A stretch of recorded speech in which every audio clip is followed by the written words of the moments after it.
সর্বপ্রথম আপনার সম্পদ আপনার মায়ের জন্য খরচ হবে, এটা তো আমি বানালাম। হ্যাঁ, সূরা বাকারা 2 নম্বর পারা 12 নম্বর পৃষ্ঠা 13 নম্বর লাইনের 215 নম্বর আয়াতের প্রথম অংশে আল্লাহ জানিয়েছেন, ইয়াসআলুনাকা মাযা ইউনফিকুন। হে নবী, ওরা যদি জিজ্ঞাসা করে যে টাকা পয়সা খরচ করব কোথায়, আপনি বলেন কুল মা আনফাকতুম মিন খায়রিন ফালিল ওয়ালিদাইনি ওয়াল আকরাবিন ইলা আখিরি আয়াত। ভালো ভালো কাজে খরচ করো। দুনিয়ায় যত ভালো কাজ আছে তার 1 নাম্বার ভালো কাজ নিজের মা আর বাবার জন্য ব্যয় করা। সুবহানাল্লাহ বলতে পারেন না? এই তালিকা বানিয়েছে কে? আরো জোরে বলেন। সর্বপ্রথম মা বাবা, এরপরে নিকট আত্মীয়। এ দুনিয়ায় সবচাইতে বেশি নিকটে থাকে আপনার স্ত্রী, নাকি?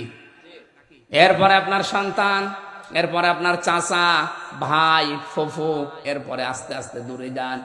চট্টগ্রামবাসী এলাকাতে আমি আপনাকে নাম ধরে বলছি, আল্লাহ তালিকা বানিয়ে দিলেন যে জীবনের টাকা পয়সা ইনকাম করলে উপায় করবে, এভাবে এভাবে খরচ করবে। তালিকা দিয়ে দিলাম, মা বাবা, স্ত্রী, সন্তান, ভাই, চাচা, ফুফু।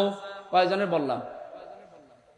এই যে সিরিয়াল করছেন আল্লাহ, এই 7টা সিরিয়াল বাদ দিয়ে আপনি যদি একবারে চলে যান সেই বরিশালে, এই কথা না বোঝার ভান করে আছেন না? আপনি মিটি মিটি হাসতেছেন মানে? নাকি সিরিয়াল আমি বানালাম? আমি তো আয়াত নাম্বার, পারা নাম্বার, পৃষ্ঠা নাম্বার, লাইন নাম্বার পর্যন্ত বললাম। আপনি বাড়ি যেয়ে মিলান তো, এই সিরিয়াল আল্লাহ বানিয়েছে।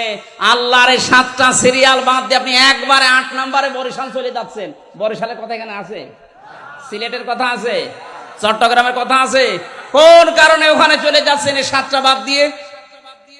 এ লোকটা কি বসে না যে সর্বপ্রথম নিজের বউকে দেওয়া লাগবে, নিজের ছেলেকে মেয়েকে না, আগে মায়ের নাম। এই জন্য মাকে আগে দিয়ে এরপরে স্ত্রী সন্তানকে আমি দিয়েছিলাম।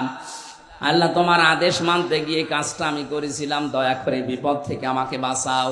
নবীজি বলেন, জীবনের নেক কাজের ওসিলা দিয়ে দোয়া করার সঙ্গে সঙ্গে আল্লাহ পাথর সরিয়ে দিয়েছেন।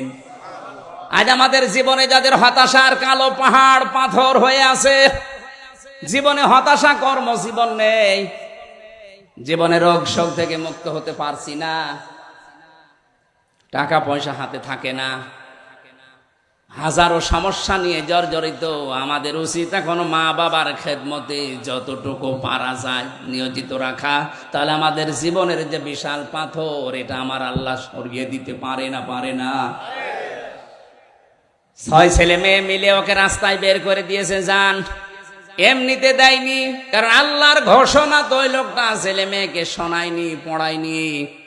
আপনিও যদি ওই রকম করেন, আপনার আজকে যে বাড়িতে ছিলাম ওর 8টা ছেলে, এদেরকে যদি কোরআনে কারিমের আয়াত শিক্ষা না দেওয়া হয়, ওই মা বাবাকে একদিন না একদিন ওরাও 8 ভাই মিলে বাড়ি থেকে বের করে দেবে। কারণ জানে না যে মা বাবা কি জিনিস। শিক্ষা ব্যবস্থা এখন যেগুলো চলছে, এভাবে যদি চলতে থাকে, আগামী 10 বছর পরে মার বাবা কি ও সন্তান চিনবে না। বাইরের দেশের মতো বৃদ্ধাশ্রমে আপনাকেও রেখে আসবে। এই জন্য একটা কাজ করতে পারেন। আমারও 2টা মেয়ে আমি মাদ্রাসায় আগে দিয়েছি, যে আগে কোরআন হাদিস পড়ে আমরা যে কি এটা আগে জানুক।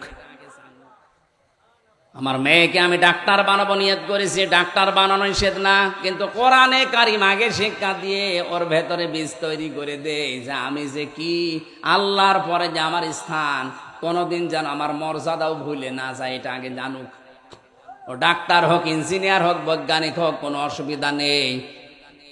ওই লোকটার 6টা ছেলে মেয়ে তো বড় বড় জায়গায় আছে, কিন্তু কোরআনের আয়াতগুলো তাকে শিক্ষা না দিয়ে এখন লোকটাই 95 বছর বয়সে আশ্রয় হয়েছে কোথায়? রাস্তায়। বৃদ্ধাশ্রমেও সে টাকা লাগে, রাস্তায় ফেলে দিয়ে যা। মা বাবার খেদমতের মাধ্যমে আমাদের জীবনের হতাশার এই কালো পাথর, এগুলো নড়ানো সম্ভব।